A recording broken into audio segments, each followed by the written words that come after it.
Alaikum wa rahmatullahi ta'ala wa barakatuh. Donc aujourd'hui, j'avais un petit rappel à partager pour rappeler tout simplement que dans cette vie présente, dans cette vie éphémère, d'une certaine manière, et sans vouloir précipiter notre déclin ou notre vieillesse ou notre usure, je voulais rappeler donc que dans cette vie, on est fait pour s'user. C'est irrémédiable. Pourquoi je dis ça? Je dis ça parce que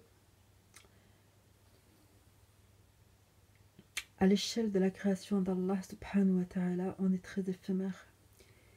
Mais paradoxalement, à l'échelle de notre ego,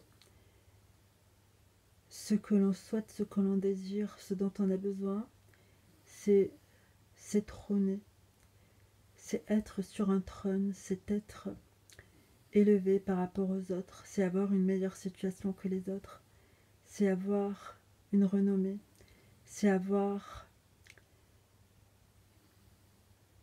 en fait de la distinction, de la brillance, des titres de noblesse, etc., etc.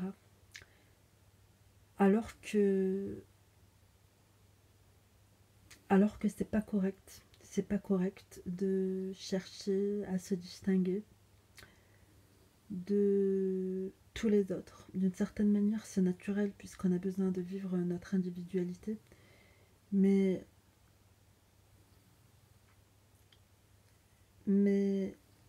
dans la vérité d'Allah subhanahu wa ta'ala, on ne peut se distinguer des autres que par nos efforts dans la piété. Mais on remarque que la plupart des efforts qu'on fournit, on les fournit dans la voie de notre ego, alors que justement, en effet, on a été créé pour péricliter, pour s'user, pour être diminué. Subhanallah.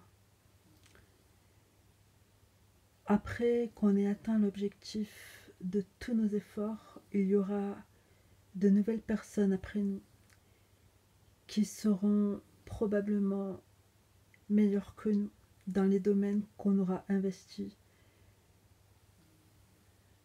du plus profond de nous-mêmes. Et en fait, ce que je voulais dire, c'est que quels que soient nos efforts pour briller et quels que soient nos efforts pour atteindre un bon niveau, le niveau de nos rêves, le niveau de nos fantasmes, on va péricliter, on va s'user, voire même on doit s'user, on doit péricliter, on doit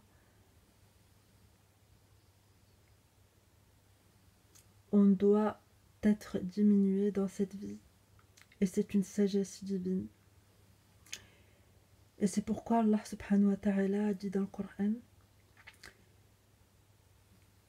cette demeure dernière, nous la réservons à ceux qui ne recherchent ni à s'élever sur terre, ni à y semer la corruption. Et l'heureuse fin appartient aux pieux.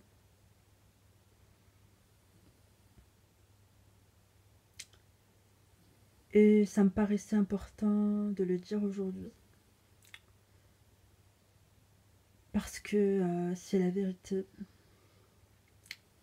Et que quels que soient les efforts que l'on fournit, quelles que soient les intentions qui sont les nôtres, on doit essayer de garder une foi pure et on doit essayer de fournir les efforts que l'on fournit dans la voie d'Allah subhanahu wa ta'ala, qui nous dit de lutter pour lui avec tout l'effort qu'il mérite. Et je pense que l'effort qu'il mérite, c'est justement qu'on ne lui associe pas nos égos, qu'on ne s'idéalise pas à sa place et que les efforts que l'on fait, on les fasse pour son visage et pas pour notre visage à nous. Et ça, je pense que c'est important. Je pense que c'est important. D'ailleurs, quand on fait les efforts pour Allah avec tout l'effort qu'il mérite, quand on œuvre pour le visage d'Allah seul, on trouve la force de ne pas s'accabler quand notre ego est écorné, quand notre ego est écorché, quand notre ego est lésé.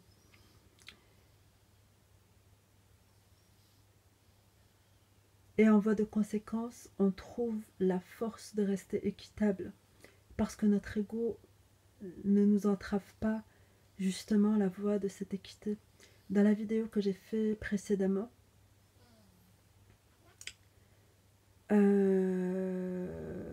d'ailleurs je me rappelle même pas si c'était hier ou avant-hier, bref c'est pas grave. Dans la vidéo que j'ai fait précédemment, c'était avant-hier. Dans la vidéo donc que j'ai fait précédemment, je parlais du fait de s'idéaliser soi-même. Et quand on s'idéalise soi-même à la place d'Allah subhanahu wa ta'ala, on s'aveugle et on voue tous nos efforts à notre ego au lieu de les vouer exclusivement à Allah subhanahu wa ta'ala. On devient le but de nos efforts. Au lieu de rester axé dans la trajectoire d'Allah subhanahu wa ta'ala, au lieu de rester voué à Allah subhanahu wa ta'ala.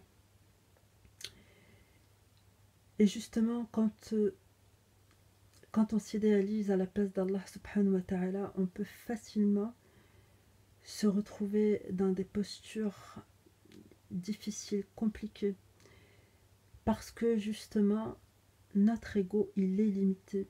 Et quand on s'idéalise à la place d'Allah, en réalité, on se coupe de la ressource infinie qu'est Allah subhanahu wa ta'ala. Il faut vraiment lutter pour lui avec tout l'effort qu'il mérite. Parce qu'Allah subhanahu wa ta'ala, c'est lui qui nous a créés et c'est lui qui nous fera mourir et qui nous redonnera la vie. C'est lui qui a créé la mort et la vie afin de nous éprouver et de savoir qui de nous est le meilleur en œuvre. Et en fait, quand on fournit des efforts, on vit quelque chose de merveilleux, mais encore faut-il fournir ces efforts pour Allah subhanahu wa ta'ala et pas pour notre ego. Parce que si on les fournit pour notre ego, au lieu de les fournir pour Allah subhanahu wa ta'ala, tôt ou tard, on se rendra compte qu'on n'aura rien récolté. Alors que si les efforts que l'on fournit, on les fournit pour Allah subhanahu wa ta'ala, alors Allah subhanahu wa ta'ala les fait fructifier, nour ala nour, lumière sur lumière, et celui qu'Allah prive de lumière n'a aucune lumière. Alors il faut demander à Allah subhanahu wa ta'ala de ne pas nous priver de sa lumière, de nous accorder la guidance, de nous accorder la lucidité, la clarté d'esprit, et de nous accorder l'endurance dans son chemin, dans sa voie, parce que c'est l'une des choses les plus précieuses au monde. On est des créatures éphémères en réalité, mais on a tendance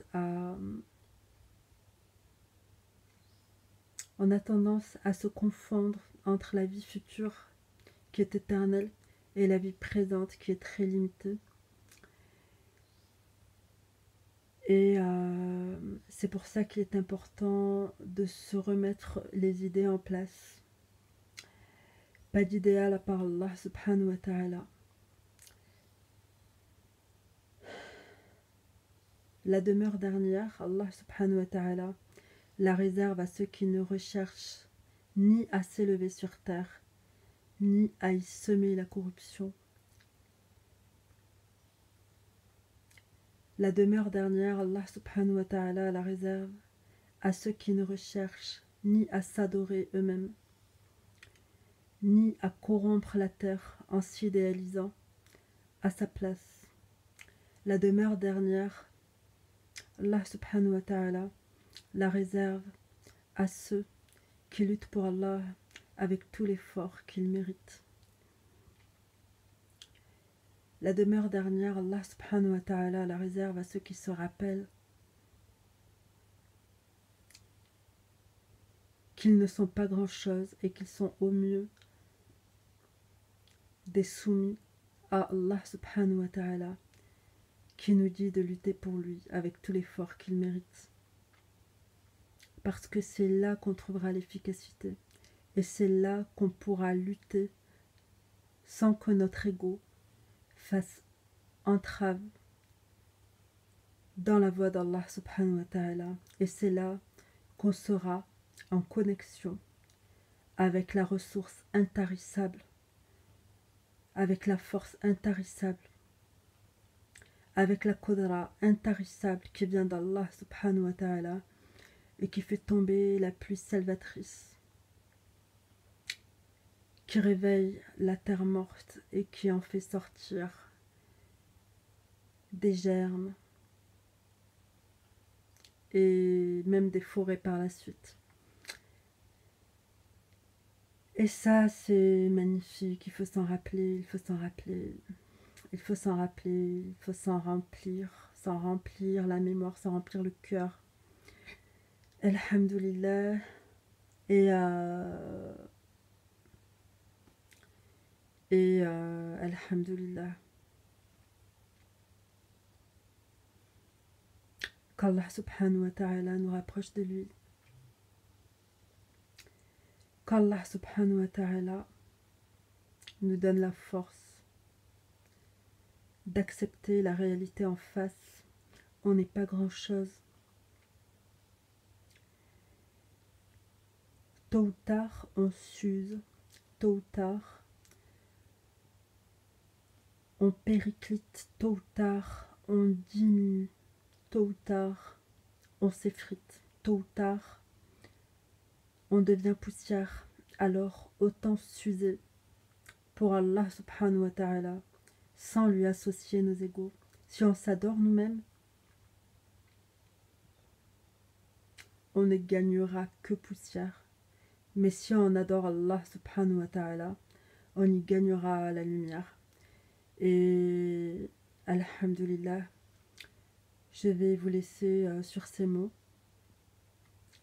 Qu'Allah subhanahu wa ta'ala nous aime, nous guide, nous bénisse, nous accorde la force de l'adorer, de le servir avec tout l'effort qu'il mérite. Allahumma amin. Et s'il nous accorde cette force, alors ce sera force ajoutée à la force, à laquelle s'ajoutera encore de la force, lumière sur lumière, nour ala nour.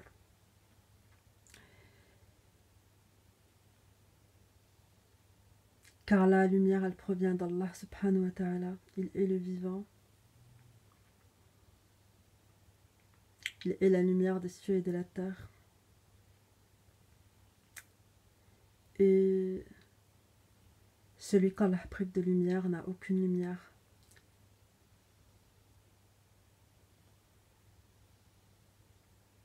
Qu'Allah nous préserve des tarots en commençant par le premier d'entre eux, qui est, selon moi, notre ego. Assalamu alaikum wa rahmatullahi ta'ala wa barakatuh. Wa salam wa salat ala rasulillah.